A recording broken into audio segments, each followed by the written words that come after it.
आज हम लोग जो है क्लास 10th का जो फिजिक्स का चैप्टर नंबर फर्स्ट है उसमें हम लोग समझेंगे दर्पण के किरण आरेख बनाने के नियम। अगर आपको जो है कोई भी अवतल दर्पण का जो है किरण आरेख बनाना है तो आपको जो है ये नियम पता होना चाहिए। ये 4 नियम होते हैं। पहला नियम है आपका, दर्पण के मुख्य अक्ष के समांतर प्रकाश किरण परावर्तन के पश्चात फोकस से होकर गुजरती है। तो उसके लिए आपको जो है पहले अवतल दर्पण बनाना है। अवतल दर्पण बनाने के बाद ये क्या बोला है कि मुख्य अक्ष के समांतर आपको जो है प्रकाश किरण लेनी है। आपतित किरण जो है आप लोग मुख्य अक्ष के समांतर लेंगे। तो ये देखिए मैंने मुख्य अक्ष के समांतर आपका जो है आपतित किरण को लिया और ये जो है आप लोग का दर्पण पे पड़ा। पढ़ने के बाद जो है ये परावर्तित हुआ तो कहां से होकर गुजरा, फोकस से। तो ये बताना चाह रहा है। तो ये बनाएंगे अगर आप तो ये जो है आपको जो है 4 नंबर के 6 नंबर के प्रश्न में ये जो है पूछा जा सकता है। इसलिए जो आप इसको एक बार बनाकर प्रैक्टिस कर ले और इस स्टेटमेंट को भी आप याद रख लीजिएगा। दूसरा पॉइंट क्या कहता है कि दर्पण के फोकस से गुजरने वाली किरण परावर्तन के पश्चात मुख्य अक्ष के समांतर होती है। इसी का जो है रिवर्स है ये प्रोसेस।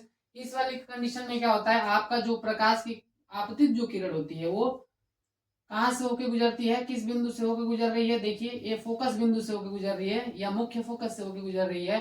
तो जब ये दर्पण पे पड़ेगी तो इसका जब परावर्तन होगा तो ये मुख्य अक्ष के समांतर हो जाएगी। तो देखिए ये मैंने आपतित कराया प्रकाश की किरण को और परावर्तन के पश्चात जो है ये मुख्य अक्ष के समांतर हो चुकी है। तो ये सेंटेंस ये बता रहा है। तीसरा जो है आप लोग का तीसरा क्या बता रहा है कि अगर आप लोग का कभी भी ऐसा देखने को मिले कि आप लोग का जो प्रकाश किरण कहां से होके आपतित हो, वक्रता केंद्र से होकर आपतित हो रही है, तो परावर्तन के पश्चात ये वक्रता केंद्र से ही होकर गुजरेगी। देखिए ये आपतित किरण यहाँ से ऐसे गई और परावर्तन हुआ तो ये रिवर्स इसी रास्ते को जो है उसने रिपीट कर लिया। ठीक है, तो ये जो है आप लोग का तीसरा नियम हो गया।